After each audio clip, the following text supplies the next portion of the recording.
obligación.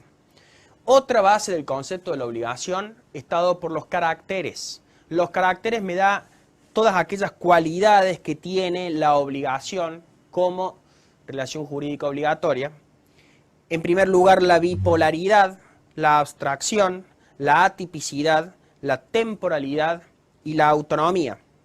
Los caracteres nos van a ayudar a darle un sentido de concepto a la obligación, al concepto de obligación, a los elementos. Junto con los elementos, los caracteres forman parte de estas cualidades que necesariamente nos van a nutrir y nos van a dar cuál es el significado de la relación jurídica obligatoria. Es muy importante, y entrando en la relación jurídica obligatoria, una antagonía de dos grandes categorías. Ustedes saben, pues he estudiado en Derecho Privado 1, y en obligaciones también necesariamente tenemos que verlo, la distinción en virtud de la doctrina dualista, como vemos en la pantalla, entre los derechos reales y los derechos personales. Vélez Sarsfield, ante nada, distinguió y utilizó y tuvo en cuenta los derechos reales y los derechos personales, estas dos grandes categorías, a los fines de diagramar el método del Código Civil argentino. El método del Código Civil argentino, tanto para una conjunción didáctica como metodológica, tuvo en cuenta estos dos grandes derechos a los fines de su distribución en los 4 libros que forman parte del Código de Vélez, del Código Civil argentino. Necesariamente tenemos que distinguir, son dos categorías totalmente antagónicas, distintas, los derechos reales de los derechos personales. Los caracteres más importantes que nos van a servir como base para distinguir estas dos grandes categorías de derechos, está dado primero por el carácter absoluto relativo. Nosotros sabemos que los derechos reales son absolutos por cuanto merece o deben ser respetados por toda la colectividad. El derecho de dominio que yo tengo sobre mi casa lo es respecto de todo del resto de la comunidad.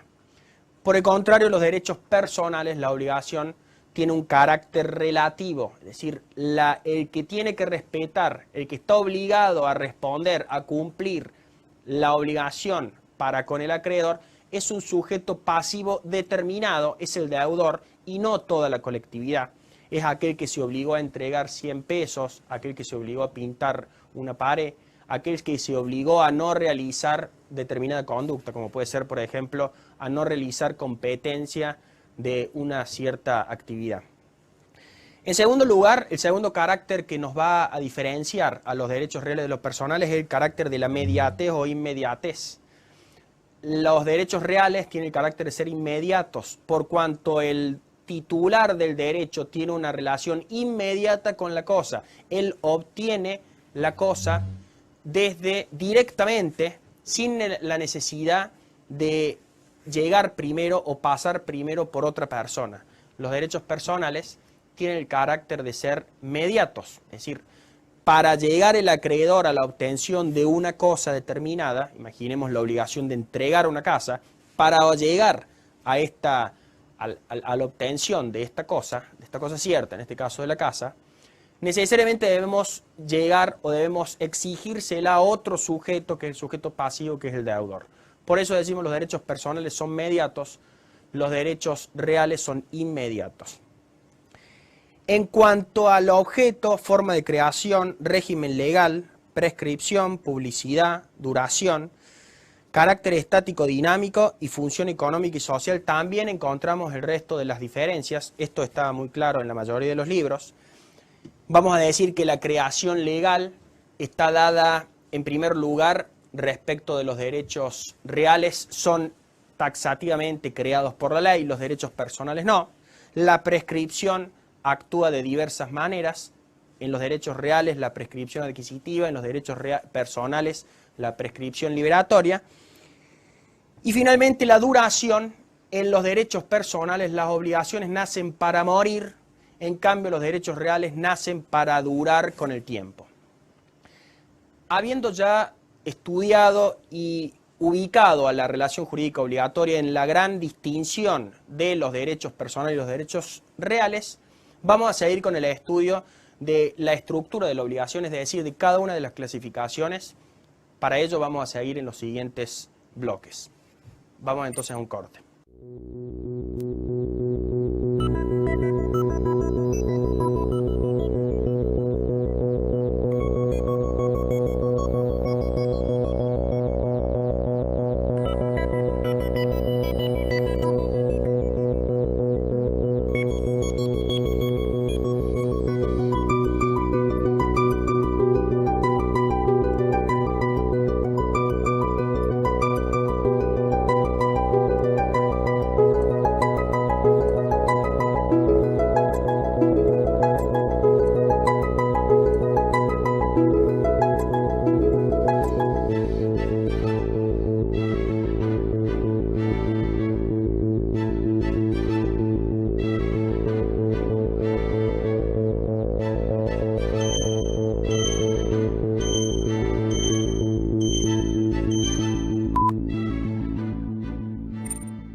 Seguimos con la parte estructural de la materia, y la parte estructural de la materia ahora entra en un tema que se relaciona con las distintas clasificaciones que se dan en la materia obligacional, que tiene en cuenta cada una de estas clasificaciones, tiene en cuenta, en primer lugar, como decíamos al principio, los elementos esenciales. Los elementos esenciales de las obligaciones son aquellos sin los cuales no se puede concebir una obligación, son aquellos que sí o sí deben estar. Se distinguen de los elementos accidentales por cuanto estos últimos pueden o no estar incluidos en una relación jurídica obligatoria, pero que cuando están le dan una característica o efectos especiales y particulares.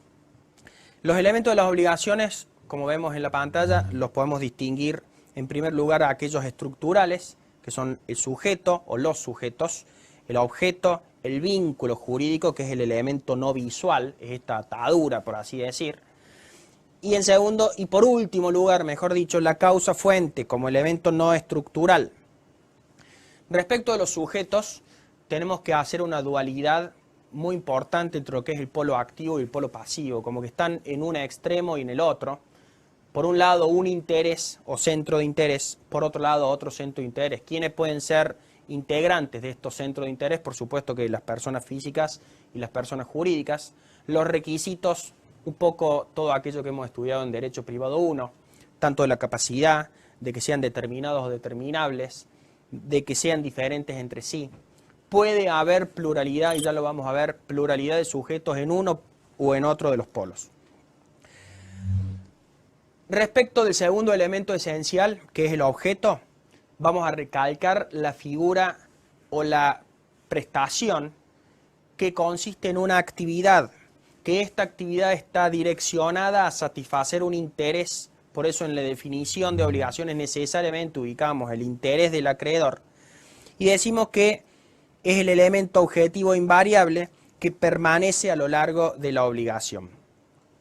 Respecto del interés, vamos a ver y vamos a entrar en lo que ha sido la evolución de la obligación, porque la obligación desde la época primitiva, desde el derecho romano hasta la actualidad, ha sufrido distintos cambios, no en cuanto a su estructura, no en cuanto a los elementos y el concepto ha sido siempre el mismo, ha habido múltiples conceptos, pero el concepto no ha variado. Los elementos esenciales y la estructura de la obligación no ha cambiado, es la misma en la actualidad que en el derecho romano. Lo que sí ha cambiado es el contenido, la esencia, el centro de fuerza, por así decir, en el cual estaba enfocada la obligación tanto en el derecho primitivo, en el derecho romano, como en la actualidad. En primer lugar, decimos, en el derecho primitivo, en el derecho romano, la influencia que tenía el acreedor era sobre la persona del deudor, sobre este, es decir, sobre el sujeto pasivo, sobre el deudor, era sobre quien tenía una especie de poderío, fuerza o derecho de señorío, como dicen los autores, de manera tal que el deudor era quien constituía la garantía ante un eventual incumplimiento de la obligación. Garantía que se trasladaba o que se traducía de la siguiente manera: el acreedor podía forzarlo al deudor a que cumpla en caso de que no cumpliera, hacerlo cumplir por la fuerza, someterlo a esclavitud, podía obligarlo directamente y la fuerza de interés se ejercía sobre la persona del deudor. En la actualidad, este concepto ha cambiado. El acreedor ante un eventual incumplimiento del deudor no tiene fuerza o poderío o centro de interés, por así decir, sobre la persona del deudor, sino que debe ejercer o que tiene la garantía ante un eventual incumplimiento en el patrimonio del deudor. Se traslada desde la persona del deudor al patrimonio del deudor. Esto tiene innumerables consecuencias y es muy importante que esto lo tengamos en cuenta a lo largo de toda la materia. En primer lugar, no todo el patrimonio del deudor va a ser la garantía, y de allí surge uno de los grandes principios en materia de derecho civil, de que el patrimonio del deudor es la prenda común de los acreedores. No todo el patrimonio va a ser la garantía o prenda común de los acreedores, sino que hay una gran cantidad de bienes, nos imaginamos, o damos como ejemplo el bien de familia, un porcentaje del sueldo que no se puede embargar, una cantidad de bienes indispensables para la subsistencia de toda persona, por supuesto del deudor también, que no se pueden embargar y que están fuera del alcance, fuera de esta garantía de un eventual incumplimiento del deudor. El interés tiene mucho que ver con todo este tema de la evolución. El interés es aquello a lo cual se apunta y en todo el transcurso, desde el nacimiento hasta la gestación y extinción de la obligación, lo tenemos que tener en cuenta, porque es el interés el que me va a dar o el que va a direccionar un eventual incumplimiento o no. Cuando no se lleva a cabo, cuando no se materializa este interés del acreedor, vamos a estar en presencia de lo que es cualquiera de los supuestos de incumplimiento, que lo vamos a ver más adelante en los siguientes módulos, tanto lo que es el incumplimiento absoluto como los distintos supuestos de incumplimiento relativo. La obligación no solamente ha cambiado en cuanto al centro de interés que estaba puesto, como decíamos hace un ratito, en el derecho romano, en la persona del deudor, y en la actualidad en el patrimonio, ya no en la persona, sino en su patrimonio.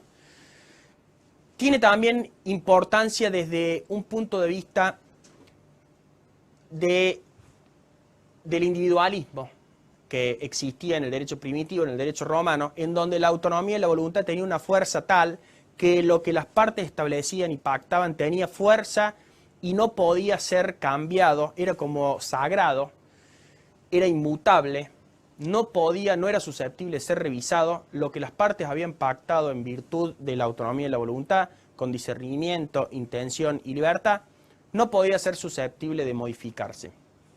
Hoy por hoy tenemos en materia de obligacional, como así en otros derechos, este quebrantamiento de una autonomía y libertad absoluta para pasar a un derecho más revisable, a una intervención del Estado, y en virtud de esta intervención del Estado vamos a entrar en lo que es el derecho del consumidor como normativa que viene a tutelar o a equilibrar una relación en donde hay un verdadero desequilibrio entre el profesional, entre el experto, entre el comerciante, que es el proveedor, y el consumidor inexperto, aquella persona que no conoce o que no tiene esta habitualidad de comercializar, que es el consumidor, y en cabeza de quien la Ley de Defensa del Consumidor crea esta protección.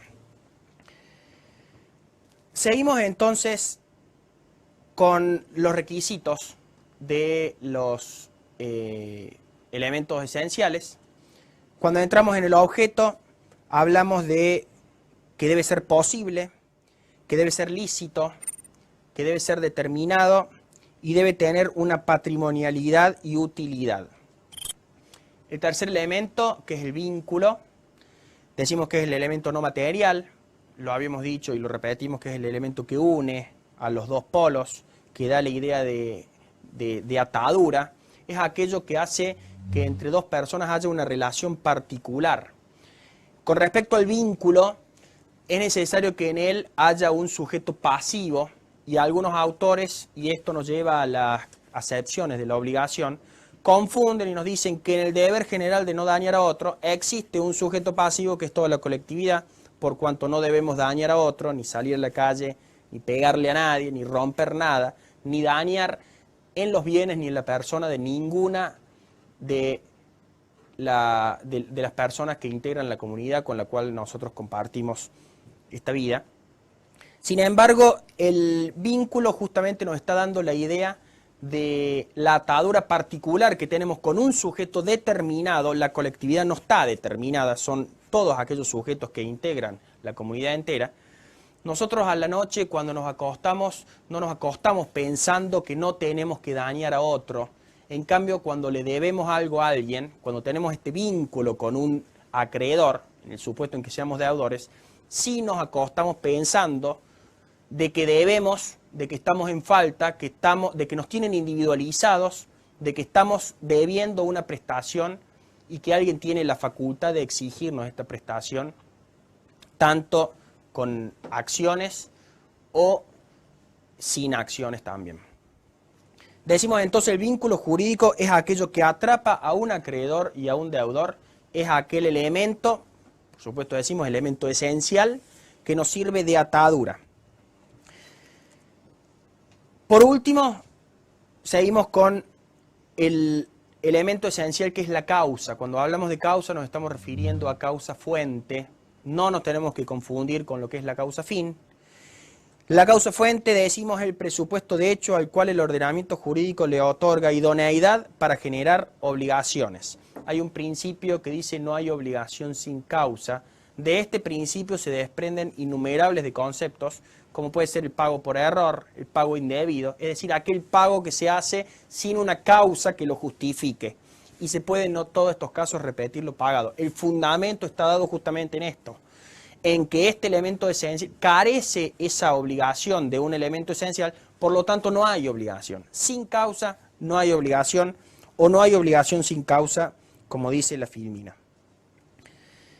Entrando en los distintos criterios de clasificaciones, vamos a volver a estos elementos esenciales y decir que los criterios de las clasificaciones van a estar dadas por el vínculo, van a estar dadas por los sujetos, por el objeto, por la causa, por el tiempo de cumplimiento en lo que respecta a los efectos de los mismos y finalmente por las modalidades de las distintas obligaciones. En respecto a las modalidades, habíamos dicho, las obligaciones podían ser puras y simples o podían ser modales. Las modales son aquellas que están sometidas a una condición, a un plazo o a un cargo. Antes de entrar en el tema de las clasificaciones de las obligaciones, parece importante ubicar uno de los puntos del programa que es la Ley de Defensa del Consumidor, que la estudiamos justamente en esta primera parte, en este primer módulo, y el sentido de la Ley de Defensa del Consumidor, que es la intervención del Estado de una ley en aras a defender, a equiparar este equilibrio que supuestamente se rompe en algunas relaciones, como son las relaciones entre un proveedor y entre un consumidor. Los conceptos de proveedor y consumidor están definidos en el artículo 1 y 2 de la Ley de Defensa del Consumidor, en la Ley 24.240, con su modificación de la Ley 26.361. Se estudia la Ley de Defensa del Consumidor precisamente por esta intervención del Estado, por esta ruptura o límite de la autonomía de la voluntad. La autonomía de la voluntad ilimitada en algún momento en el derecho primitivo, en el derecho romano, que hoy por hoy se ha modificado, es lo que decimos, ha cambiado. Otra de las cosas que ha cambiado es el formalismo que teníamos en el derecho primitivo y romano. Hoy por hoy ya no existe un formalismo tal. Y hoy por hoy tenemos la intervención del Estado como límite a la autonomía de la voluntad. Tenemos las normas imperativas como límite a la autonomía de la voluntad. Tenemos la buena fe, el abuso del derecho, artículo 1198, 1071 del Código Civil. Todos ellos son límites a la autonomía de la voluntad. Rápidamente, respecto de la Ley de Defensa del Consumidor, decimos que la Ley de Defensa del Consumidor es una ley que viene a tutelar determinadas relaciones que están dentro de otras relaciones que son más amplias, que son las relaciones jurídicas civiles, protegidas por el Código Civil. En las relaciones jurídicas protegidas por el Código Civil, como si fuera